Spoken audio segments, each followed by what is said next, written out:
Martorii spun că tinerii au petrecut seara într-un local din satul Nisipari, unde au băut câteva pahare și au plecat. Se pare că șoferul a apăsat pedala de accelerație la maximum și, pe fondul vitezei excesive, a pierdut controlul volanului și a sărit peste un dâmb. Mașina s-a rostogolit ca un titirez pe șosea aproximativ 100 de metri, după care a izbit un gard de beton. În urma impactului, doi dintre tinerii aflați în autoturism au fost proiectați din mașină la 50 de metri. Din păcate pentru ei, medicii nu au mai putut face nimic. Niciun tractor nu face așa. Niciun tractor nu putea să ducă un gazină sau? Aia care au scăpat decât unul. I-am văzut în salvare, nu? Cum n-a venit nimic. Bine, mult, așa nu știu.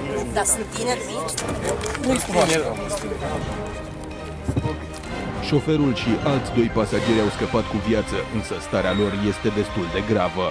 Primele cercetări au zis de faptul că conducătorul auto a pierdut controlul direcției pe fondul vitezei excesive, intrând în coliziune cu gardul de față de partea dreaptă, rezultând un accident din care au rezultat două persoane decedate, două victime grav și o victimă vătămată ușor. Șoferul în ce stare este? În stare foarte gravă.